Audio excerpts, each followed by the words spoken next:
Hey friends, it's Tauni Alexander, and I am going to show you something really fun today that I have gotten a ton of questions on my Instagram and my Facebook for. So I thought that I would do this quick video to show you exactly how to do it.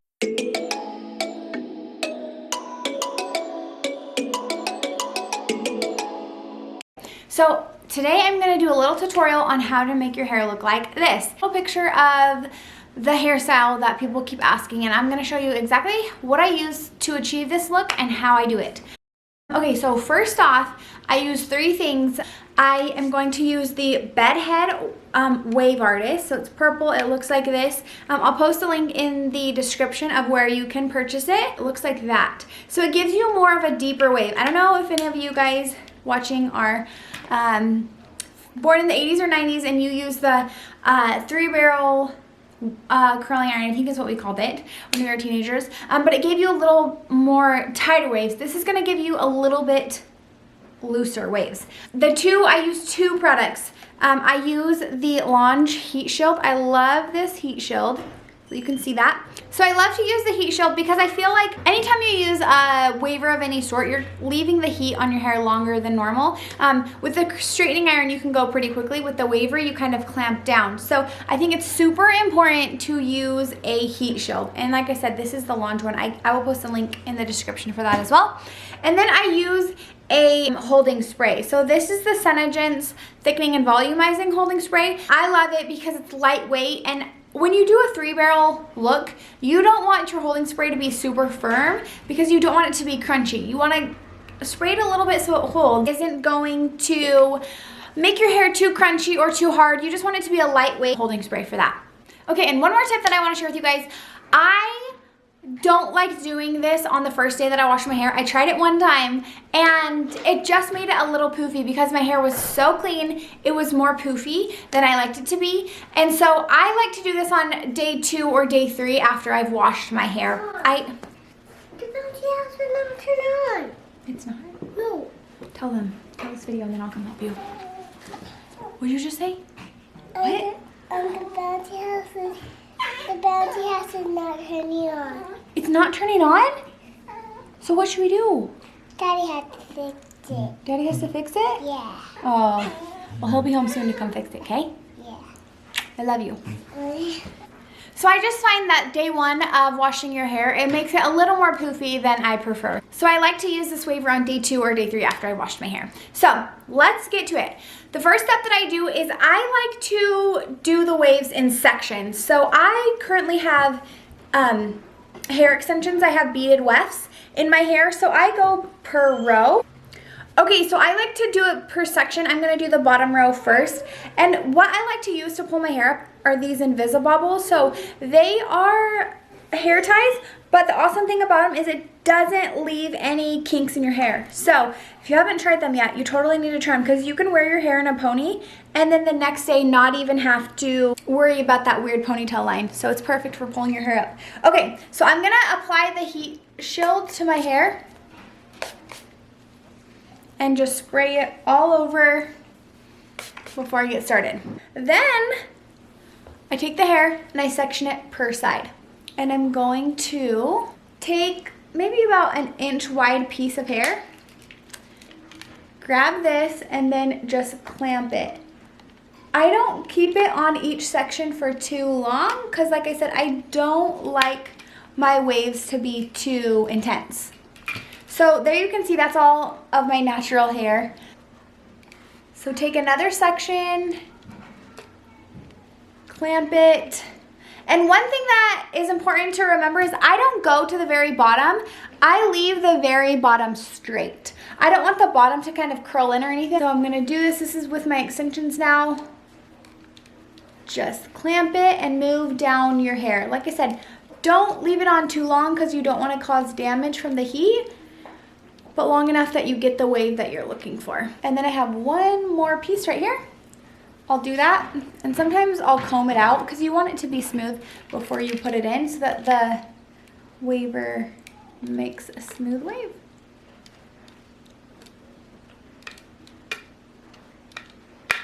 All right, so there's that side. And then I'm gonna move on and I will fast forward this section so you don't have to so we can get through this quicker.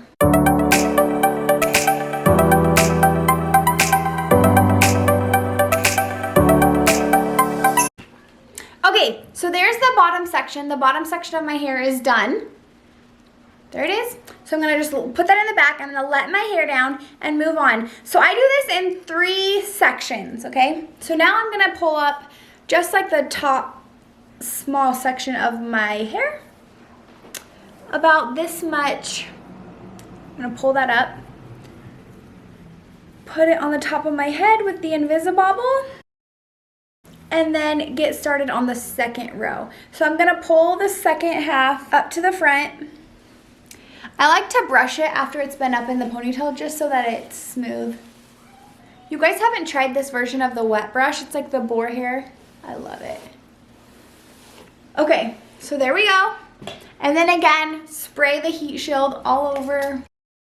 And I'm gonna do the same thing on this section. I'm just gonna work from right here, grab this piece of hair, and keep going. So here we go.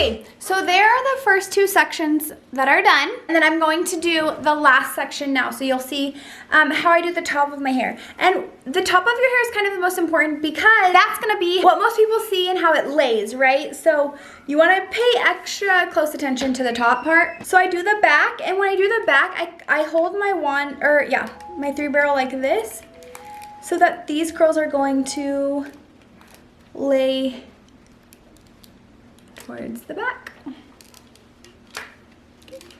Go. And this one I'm gonna make it go parallel with my head so that they lay parallel. And I go down a little further on the top because I want it to blend in. I don't want to leave the top section of my hair straight because I do have extensions, so my natural hair is shorter than the extensions. So I go all the way down on the top section of my head. Here we go.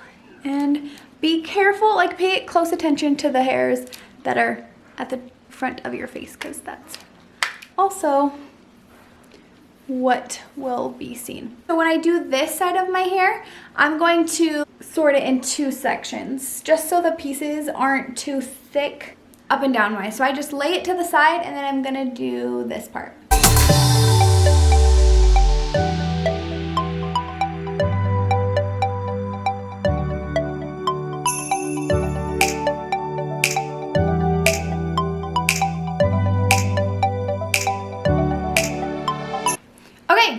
So that is the last piece. So this is what it's gonna look like when you are all done. You can go through and see if there's any pieces that you want to do a little bit more. You guys, do not mind my roots. This is a Corona hair, COVID-19 hairstyle. Okay, so I'm gonna go in with my holding spray, and I don't like to spray directly onto my hair because I feel like sometimes it makes certain sections of my hair crunchier than others. So I just take the bottle, spray a couple sprays in my hand, rub them together, and then just scrunch it up like that. So then that way it gets the hairspray all over. Here's the finished results. I love this hairstyle. I get a ton of compliments on it. It's just a fun, different look. So as you can see, the bottom is still a little straighter than the top, and this is what it's gonna look like. It gives you some volume. Hopefully this tutorial was helpful. I wanna remind you the tool that I use. This is called the Bedhead Wave Artist. I'm gonna post a link for you guys in the description so it's easy for you to find. And then I used the Launch Heat Shield. Do not forget to use a heat shield because you want to take good care of your hair and you don't want to have too much heat damage. And then a setting spray to make it stay. So I hope you guys enjoyed this tutorial, and I hope to see you guys rocking this hairstyle soon.